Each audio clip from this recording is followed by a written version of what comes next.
Case B is when the body is moving with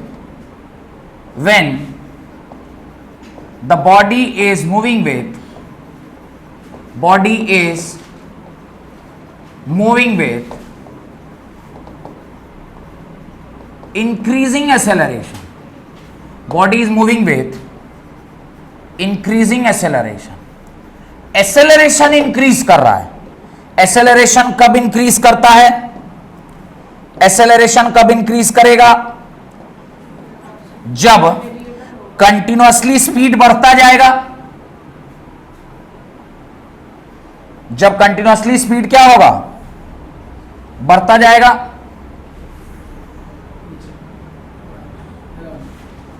continuously speed बढ़ता जाएगा. अब ध्यान से देखिए, ये किसके किसके बीच का ग्राफ है? स्पीड इन मीटर पर second by time in second. आप कह रहे हैं आपका स्पीड क्या हो रहा है? कंटिन्यूअसली बढ़ता जा रहा है. तो जो बढ़ता हुआ स्पीड का ग्राफ है वो कैसा होता है देखने में? ऐसा होगा. अब ध्यान से देखिए, 1 second, 2 second, 3 second, 4 second, 4 seconds. 1 second पर जो आपका रीडिंग है वो यहां है. 2 सेकेंड पर जो आपका रीडिंग है वो यहां पर है. 3 सेकेंड पर जो आपका रीडिंग है वो यहां पर है. और 4 सेकेंड पर जो आपका रीडिंग है वो यहां पर है. क्लियरली दिख रहा है क्या? ये दिखाई दे रहा है? ये थोड़ा सा हो सकता है टेढ़ा टेढ़ा हो, पर लगभग सीधा बनाने का मैंने प्रयास किया है. अब जरा ध्यान से देखिए, जब 1 सेकेंड पर गाड़ी है, मैं ये मान रहा हूं कि ये 10 मीटर प्रति सेकंड पर था.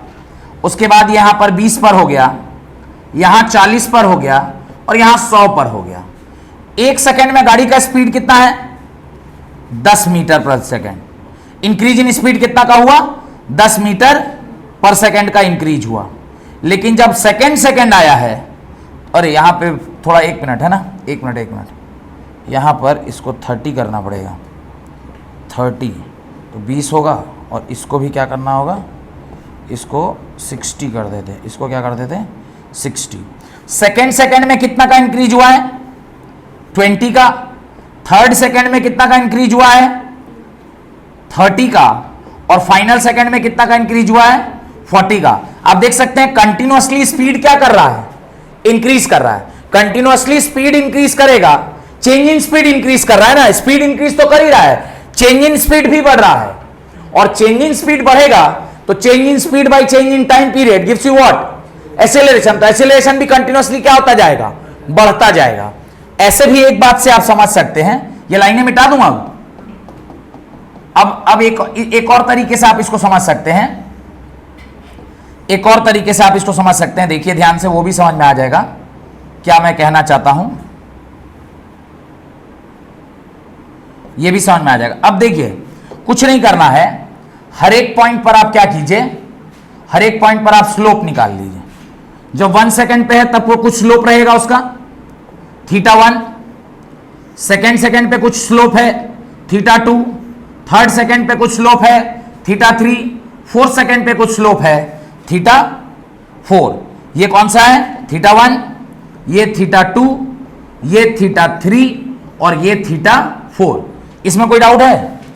आंख से देखकर भी समझ में आ रहा है कि continuously the theta is increasing. Theta increase करने का क्या मतलब है? स्लोप बढ़ रहा है, और slope of speed time graph क्या देता है? तो एक्सीलरेशन क्या हो रहा है? बढ़ रहा है. यानी आप यहां पर लिख सकते हैं θ4 is greater than θ3 is greater than θ2 is greater than θ1, which implies what? Which implies tan of θ4 is greater than tan of θ3 is greater than tan of θ2 is greater than tan of θ1. tan θ4 क्या है? V4 is greater than V3 is greater than V2 is greater than V1 is greater than V1. ये क्या? Change में. This is change. गलती लिख दिया ना. Slope of speed time graph क्या देता है? Acceleration. A4 is greater then A3 is greater then A2 is greater then A1। और यहां से मुझे क्या पता चला, कंटिन्यूअसली जो आपका स्लोप है वो क्या हो रहा है, कंटिन्यूअसली जो आपका स्लोप है वो बढ़ता जा रहा है। और जब स्लोप बढ़ रहा है और एसिलरेशन बढ़ रहा है, एसिलेशन बढ़ रहा है मतलब इंक्रीजिंग एसिलरेशन। आपने ग्राफ भी तो उसी का बनाया है, when the body is moving with, increase कर रहा है एसिलरेशन। मैथमेटिकली भी समझ में आ गया, ग्राफिकली भी समझ में आ गया और कैलकुलेशन वाइज भी समझ में आ गया। तो इंक्रीजिंग एसिलेशन का ग्राफ कैसा होगा, लिख लीजिए, when a body is moving with increasing acceleration, when a body is moving with increasing acceleration, the graph of speed time, the graph of speed time, the graph of speed time is parabolic in nature, is parabolic in nature with respect to y axis, is parabolic in nature with respect to y axis, y axis के respect में parabolic nature का होता है। Done, कोई doubt नहीं? बढ़े आगे, ये कैलकुलेशन दिखा दिए, ये थीटा दिख रहा है ना, बड़ा हो रहा है, थीटा बड़ा हो रहा है मतलब tan थीटा बड़ा होगा। tan theta of speed time slope होता है और स्लोप ऑफ स्पीड टाइम क्या देता है, एसेलरेशन देता है। तो थीटा अगर घट रहा है तो एसेलेरेशन भी क्या है, घट रहा है, यानी कंटिन्यूअसली ये सबसे छोटा एसेलरेशन, फिर उससे बड़ा, फिर उससे बड़ा, फिर सबसे बड़ा। तो सबसे ज्यादा एसेलरेशन यहां पे है, फिर उससे कम, फिर उससे कम, फिर उससे कम, यानी कंटिन्यूअसली गाड़ी जो है वो स्पीड अप कर रही है। और गाड़ी स्पीड अप करेगी तो उसको क्या बोलेंगे, इंक्रीजिंग एक्सेलरेशन, इंक्रीजिंग एक्सेलरेशन। बढ़े आगे, नेक्स्ट आइए केस सी। केस सी क्या है, case C, when the body is moving with, when the body is moving with which acceleration, decreasing acceleration, decreasing acceleration। अब डिक्रीजिंग एक्सेलरेशन में कंटिन्यूअसली एक्सेलरेशन क्या होना चाहिए, घटते जाना चाहिए। एक्सेलरेशन क्या होना चाहिए, घटना चाहिए। ग्राफ बनाते हैं और देखते हैं।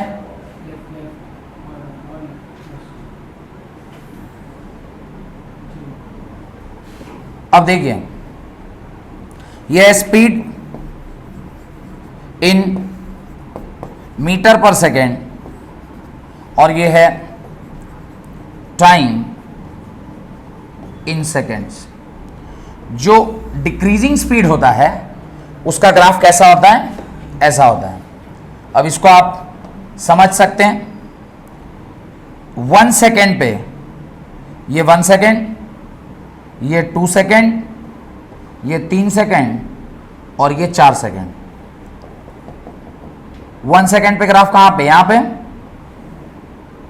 2 सेकेंड पे ग्राफ यहां पे, 3 सेकेंड पे यहां पे और 4 सेकेंड पे यहां पे। ये 0, इसको मान लीजिए मैं 60 मानता हूं तो ये है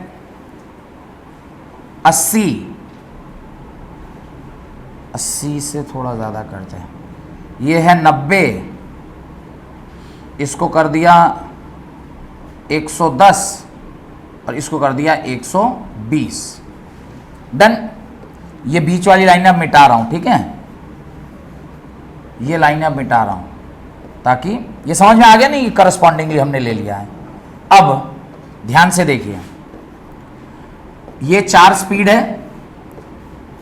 पहले सेकंड में स्पीड का चेंज कितना है, 60 का।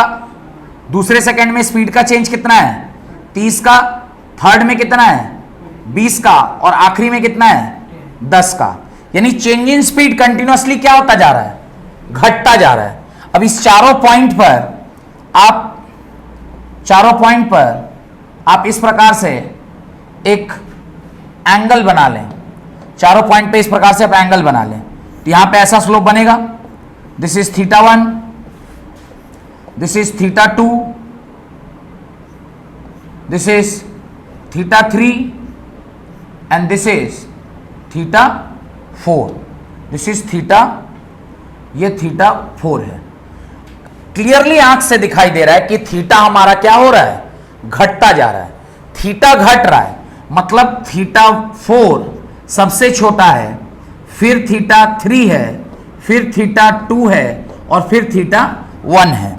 यानी जब आप इसके साथ tan लगा दोगे तो tan ऑफ थीटा 4 सबसे छोटा, फिर tan ऑफ थीटा 3 उससे बड़ा, फिर tan ऑफ थीटा 2 उससे बड़ा और tan ऑफ थीटा 1 सबसे बड़ा।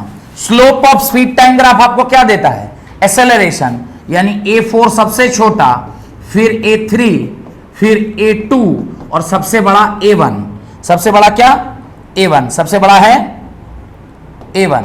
और आपका a1 जो कि सबसे बड़ा है, इसका मतलब इनिशियली जो एक्सेलरेशन है वो सबसे ज्यादा है, फिर उसके बाद थोड़ा कम हुआ, फिर कम हुआ और फिर सबसे कम।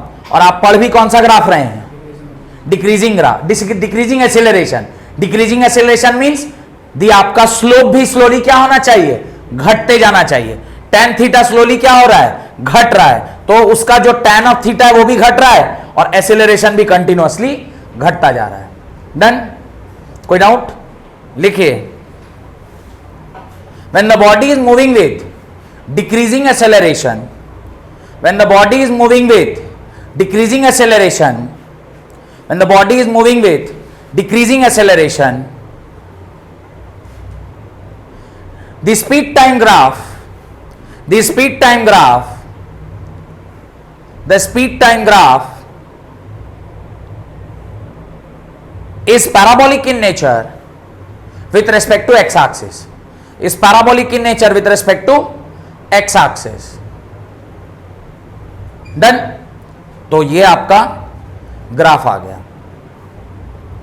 कोई दिक्कत, x एक्सिस, तो x एक्सिस के रिस्पेक्ट में पैराबोलिक है और कंटिन्यूअसली आप देख रहे हैं स्लोप जो है क्या होता जा रहा है, घटता जा रहा है। और स्लोप ऑफ स्पीड टाइम क्या देता है, एक्सीलरेशन देता है, तो एक्सीलरेशन भी क्या हो रहा है, घट रहा है। और एक्सीलरेशन घटा मतलब डिक्रीजिंग एक्सीलरेशन का ग्राफ है।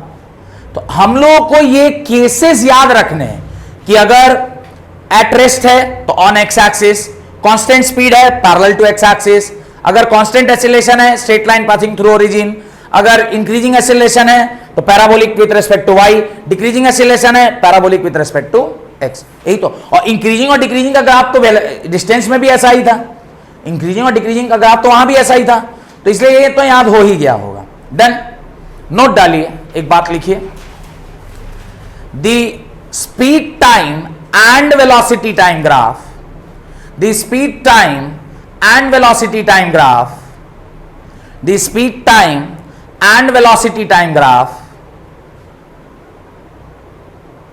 speed time and velocity time graph are of similar nature, are of similar nature.